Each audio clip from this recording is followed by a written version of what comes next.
Wait, I think we're live. Okay. um, let's analyze this game. This game here, we're gonna turn off the eval. Mm, yeah, we're gonna leave it off. I've left it off the last few, so might as well. Um, so yeah, this one. See, I done drop a rating. You know, it'd be tough days, man. You know, some days sometimes you play little bozo chess. You know, and make some mistakes. You know, get a little frustrated with yourself. A lot of times, I resigned. To be honest, and you really shouldn't resign until you get to an end game. Now, be honest, based on this eval that we about to see, let's turn it on because it's already got that, so we might as well just leave the bar on too. Sorry if I'm a little lethargic sounding, but it's almost midnight, and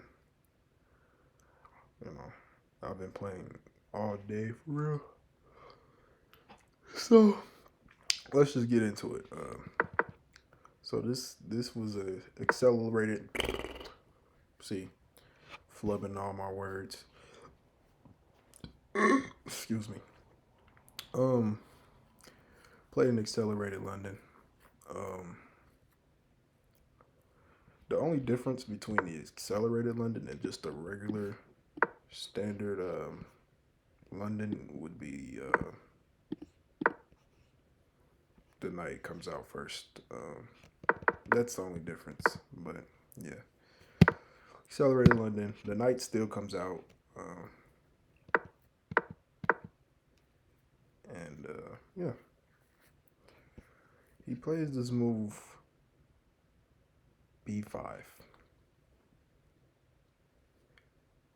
b5 is I mean, it's a move to say the least, but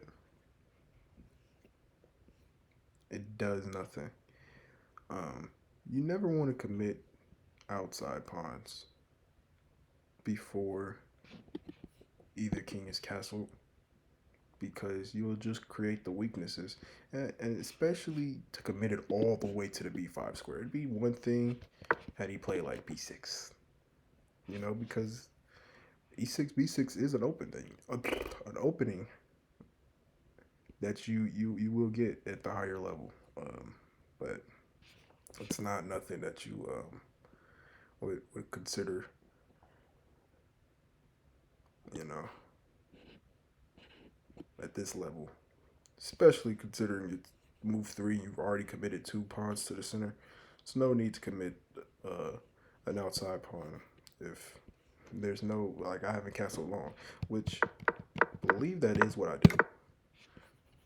Um, but the problem is if you're if you're going to do this, you have to make sure it's protected. And by the time I get all my pieces out, he didn't do anything to protect the pawn, so I'm gonna take it.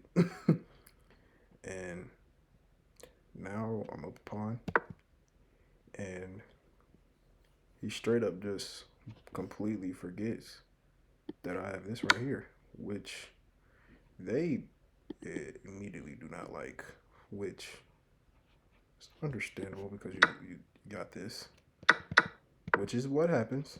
But I've doubled his pawns, and I've won one too with that knight. So relative value for that knight is looking pretty good.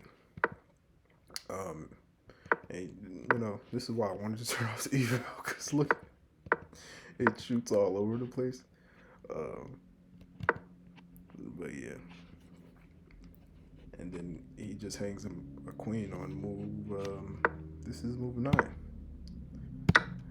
and this game is just a great example of playing when you're up a queen and how to play when you're up a queen. so here, you have to realize that the queen is the checkmating piece in chess. So now that there's no queens on the board, well, queen on the board for black, um, it makes it very easy to, well, we're not there yet, but you're gonna see in like a couple moves, it's gonna be pretty much checks every move for me. And that's mainly um, why the eval is so in my favor is because I'm up a queen, and that is a lot. Not only is it a lot of material to be up, I think the queen's worth 7 points of material. Um, but now I have all the agency to give checks, and you can try and run away, which is you're gonna see this king walks all the way. I think this is the last square it gets to, but it literally does a whole diagonal run from the D8 square all the way to H4. I believe. H4 or G4, I don't know. One of the this little box. It's gonna end up in this box, guaranteed. Um, so yeah, again, straight checks. Could have took right here, but you know, you're playing a 200 too. You have to realize the level that you're at is also important in chess. It's already one thing because let's go back. 200s do again. They don't have no sound opening, right? Like you see me, I'm more principled. This guy here is committing random pawns to the center and then not defending them. This one's just hanging. So it's like, what are you really doing? And at this level of chess, it's very good to punish these kind of mistakes. Because then you have this terrible pawn structure, and then you'll find that they simply they don't have the full visualization, like at all, because didn't even have to take with the king, you know. It would have been a little bit counterproductive to take it that night, but you still had a rook to take with, and at least you're centralizing, and now you may have something, but you're not a queen. So, but again, they do say the computer says taking with the rook is the best move.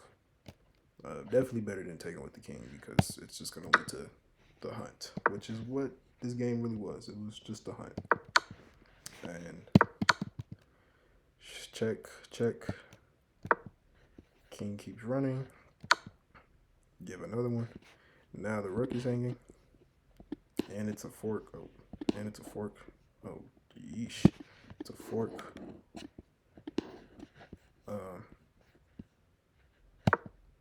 So, I mean, of course. And most principal players, when you get to the higher level, are going to say playing like this is not sound. But one thing I definitely learned today, and that's why I lost a lot of rating points. Well, I ain't gonna say a lot. I lost like 20 rating points, but that is somewhat a big deal in Rapid. It's like losing about 3 games. So the problem though is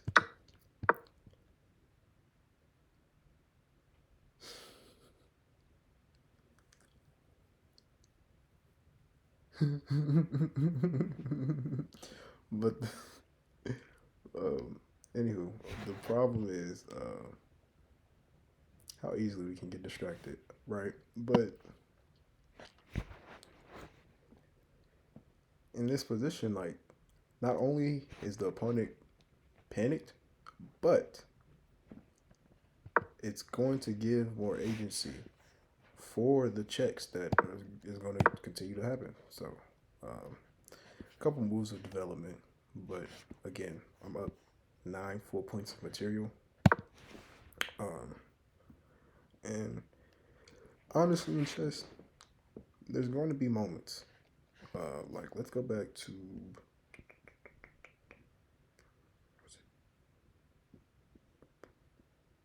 Was it here?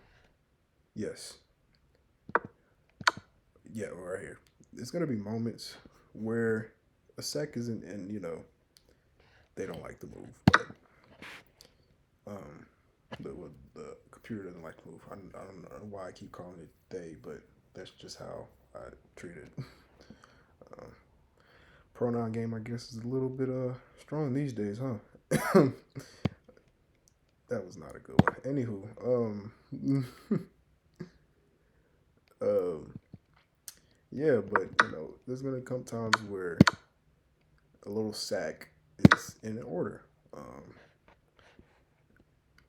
and you know, you justify it with this kind of structure for one, because it's so close to the king, because the king just didn't think, to get out the center, but you know, if you know how to play chess, you can make it work. But at this level, um, blunders do happen.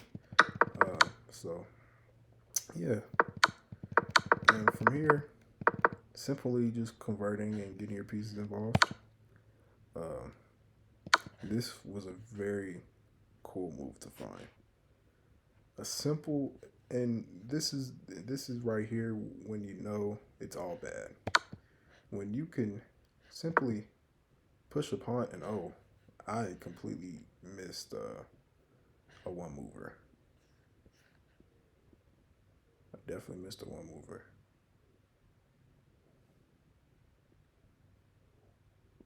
I mean, oh, that's brutal. Oh wait, I think it was just. I think I. Yeah, yeah. I'm sorry, but yeah, this guy couldn't even make it to move 20. My goodness. Um, but yeah, this at this point when you can push a pawn and it's a discovered check, you just know it's bad. You just know it's absolutely horrible because now the king is completely hunted out, and there's nowhere for it to really go. Uh, this whole diagonal, both of these diagonals are covered, and this is where see he's up a whole night, but the problem is, knight's not in the game, and that goes back to another concept. You have to be able to, you know, capitalize on positional advantages. So if you have a knight advantage, there has to be a game plan to get this knight involved. Either here or whatever. Don't push this pawn so you can go there. Whatever. However you want to play it, you do it. But you have to get these pieces involved, or you're gonna get hunted. You know, and this was not a sound game from Black at all, and paid the price. I mean, the king literally had to take a whole journey all the way to through his diagonal from his home square.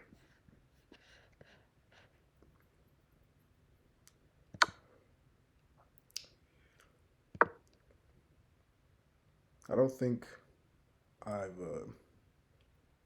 given 3 educational tips in this video, but maybe I have. I don't know. But what I do know is one, and I'm not gonna say it because I say it in pretty much everyone. Try get a game plan at castle, whether it be short or long. Um, do something to get these pieces out so you can castle. Because it's not just for the king; it's so you can have at least one rook centralized. And now you're just absolutely staring down the opposite king because Black just didn't want a castle. So you have to, you know, compromise. your position. And we probably could have did that by just playing. I mean, could have did that by at some point playing this and then doing this, but it was too late by this point. But whatever. Another thing, uh, visualize what's being attacked. If nothing else, especially at this level, visualize what's being attacked. Okay. Especially, it would be. I would honestly understand more if instead of pushing the pawn, which is bad. I mean, it's a complete blunder. They just took. That is also horrible because that piece was defended. But at the very least, it shows an understanding of, oh, my queen's under attack. Let me do something about it. Especially when you're on the defense already, you have to do something about the threats being posed to your position, or else you will just literally. Well, actually, this wasn't a full diagonal run. This was the king actually walked to the queen square, then ran the diagonal, which is even worse. For multiple reasons, but we're not going to get into that. Anywho, in number 3,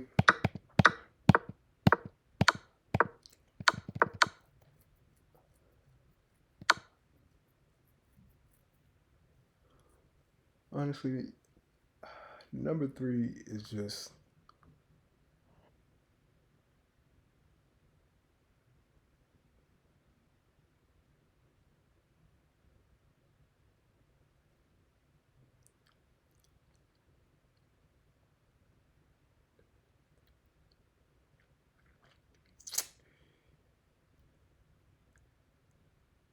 I feel like number 3 is better shown than told.